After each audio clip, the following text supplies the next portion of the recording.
Let's talk about the biggest elephant in the room in the surface pattern design world of 2023, AI art. Hundreds of AI-generated designs are flooding the design market. Artists are frustrated, public hearings are being held to establish new copyright laws, challenge entries are being withdrawn, and in some cases, spotting AI resembles a witch hunt.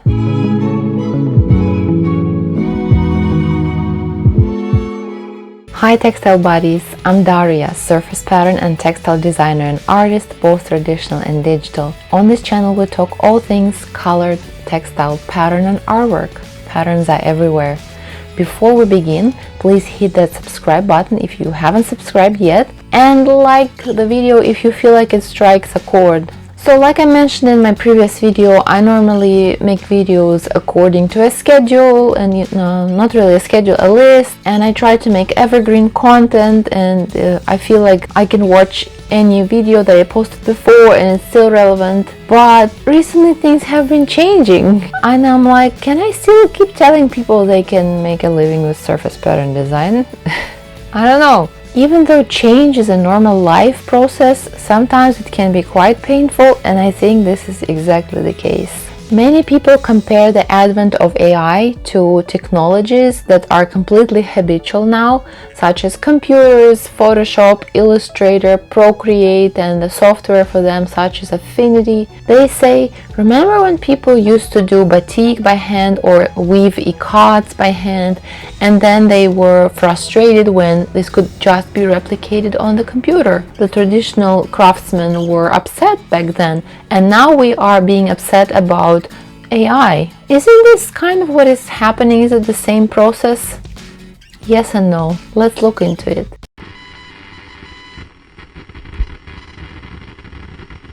First of all, a quick recap. What is AI, artificial intelligence?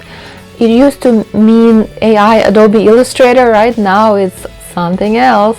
Those are the websites, in putting in very simple words, where you can put in a text prompt and generate illustrations, drawing, paintings, different kinds of artwork, including patterns, in just seconds. Luckily, they are still not perfect and a lot of artwork is very cringy. I'm very happy about this fact because now we can still distinguish some AI art. But you know guys, things are moving very quickly, technology is developing. I'm one of those people who grew up without cell phones and computers. I think I was 19 when I got my first computer, and I feel so old saying this, but I never in my life thought that we could live with all this stuff happening right now. Even though AI is still not perfect, it's mind-blowing. It's developing very fast and it gives you results that you're like, what the heck? Honestly, I don't know how to feel about it.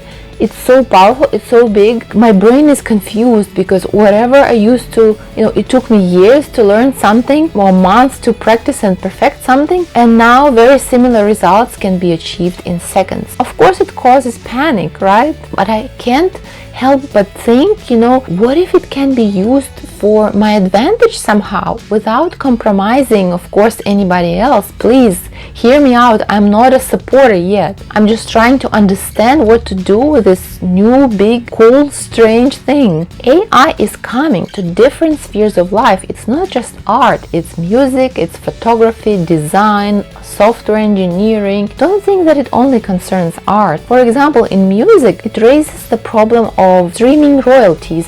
People say that, for example, Taylor Swift streaming songs, royalties should not be the same royalties as some generated tunes, AI generated tunes. In photography, AI is used on the editing stage. For example, a photographer took a photo of a model and a beautiful landscape in the background.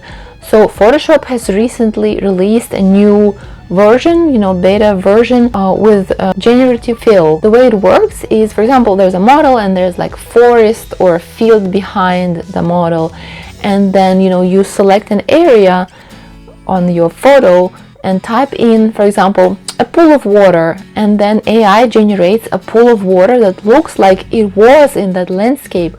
Or for example, you have a window and you can select the window shape and fill it with a cityscape. You type in cityscape. I mean, it sounds cool, right? But of course everybody is concerned. People say like 90% of people are gonna lose jobs in like 10 years and yada yada yada. I mean, I'll talk about my attitude about it in the end.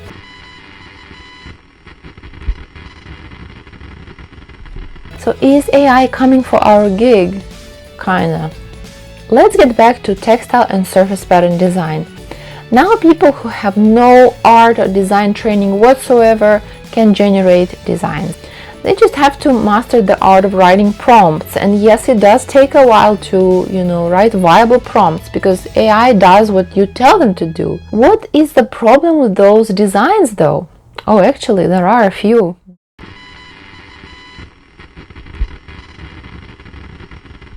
Number one problem is they are generated based on thousands of images pulled from the internet without the artist's permission. So essentially there is an opinion that AI art is stolen art. Sometimes it still contains watermarks, pieces of watermarks. Number two problem is that as of now, AI art is copyright free.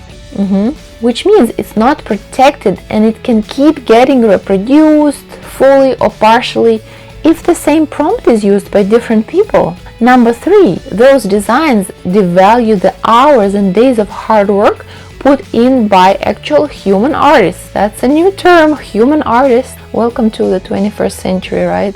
Number four, since those designs are generated by people with no design training and low professional ethic or the absence of it, they are often low quality. Weird pieces, floating body parts, extra fingers, patterns not in repeat, you name it.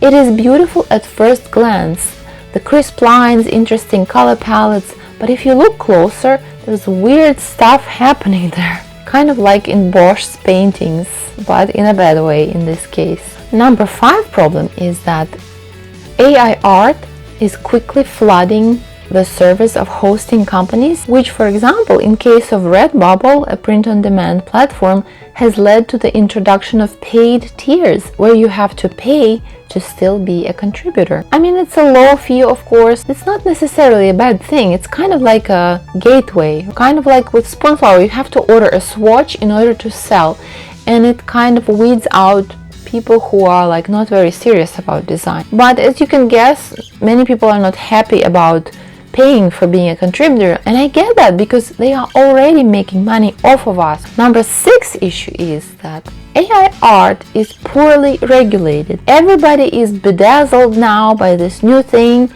and every platform has its own rules. For example, Spoonflower does not allow AI art in design challenges, but it does allow it for sale on Spoonflower. Shutterstock does not allow AI. Adobe Stock does allow AI art. Pattern Bank does not allow AI art. So in case of Adobe Stock, actually I've read that different photographers and artists have been uploading some AI art to Adobe, which is allowed, and they've been waiting for 3 months and more for AI to get approved, which tells us that there is so much being submitted that the process is slow. When you upload artwork to Adobe Stock, you have to check a little box if it is AI art. I do not do AI art at all, but I just know because I investigated the topic and I also read about different design communities. But do you think everybody checks the box? I don't think so. If a rule is in place, it doesn't mean that everybody follows the rule, right? You would be surprised how people treat rules.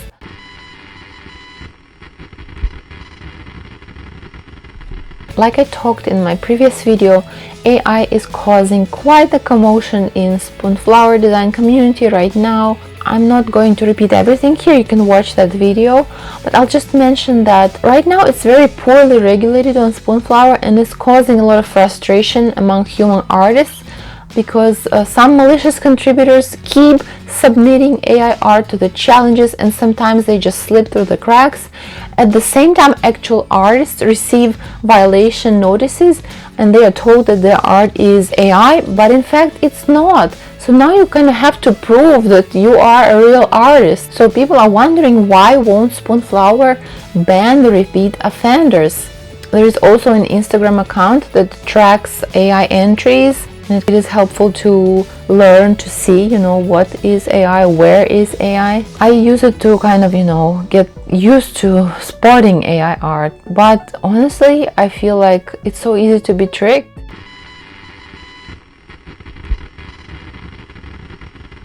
So let's get back to the original question. Is AI killing surface pattern design? I'm not a fan of catastrophic thinking, to be honest with you, so I wouldn't say that. Textile and surface pattern design is very much alive and well.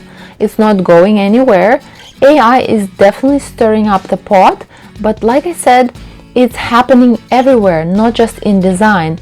I think the biggest point is what areas of surface pattern design is AI hurting the most?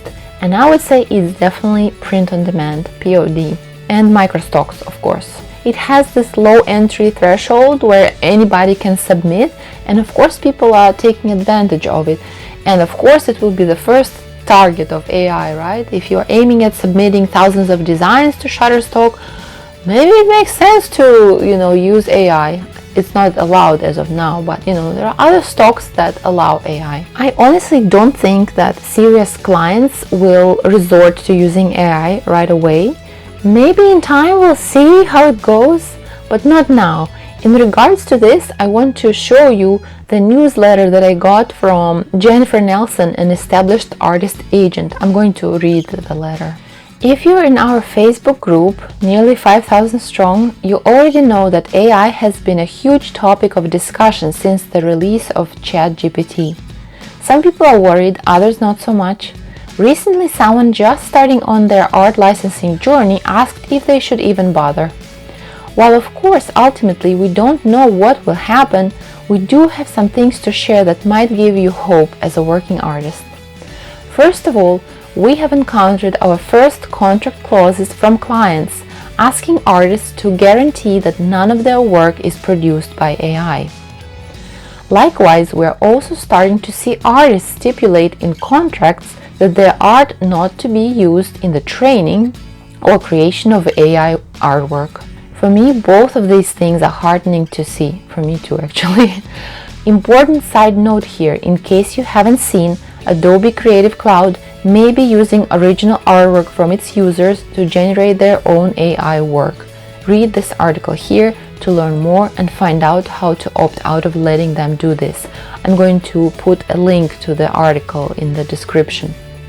Secondly, in March, the US Copyright Office released a statement that artwork generated by AI with or without the addition of original work from an artist cannot be protected by copyright, what I mentioned, right?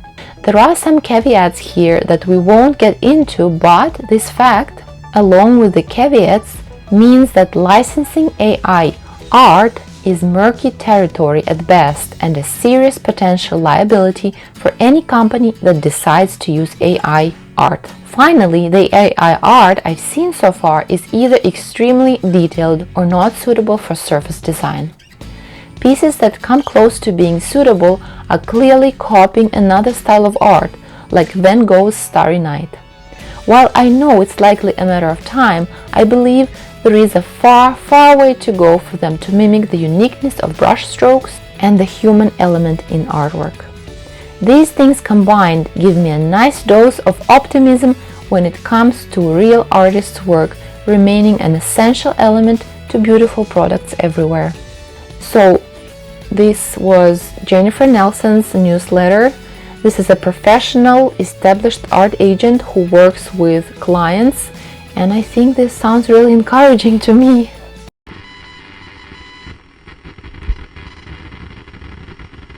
Now let's talk about this. What about going to the dark side and using AI for making patterns? Maybe, possibly. For what? Have I thought about it? Definitely. Have I done it? No. As of now, I can't find a way to use it. For me, first of all, it undermines my work ethic. I know how to make patterns in multiple ways. It's not a problem for me to generate patterns quickly. If we talk about generating, creating patterns for microstocks, this is the first thing that comes to mind when I talk about this. My problem has never been making patterns.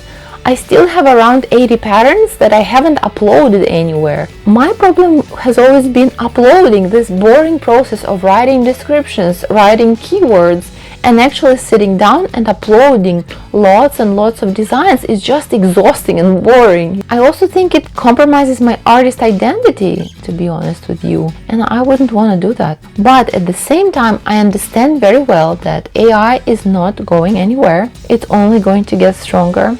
My husband is a software engineer, and they are also starting to see how they can use AI for their work. And he tells me in several years, those designers who harnessed AI right now will be selling very expensive courses on how to generate designs with AI. What do you think? Do you agree with him?